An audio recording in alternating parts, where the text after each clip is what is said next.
everyone! Today I'm going to show you how to use Hands-Free Reader, the new VR headset reader from Plan D. To start off with, you'll want to choose either an ebook or a PDF or another supported file format and then click on the Read button. Or what you can do is buffer up some of your favourite URLs and then click on Read Web Articles. I've got the screen set up behind me to show you what I see. Now watch my head movements. I'll use them to control Hands-Free Reader.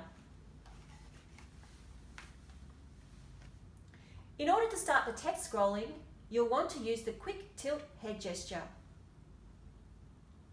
If you want to make the text scroll backwards, all you need to do is look up naturally and the text will scroll back.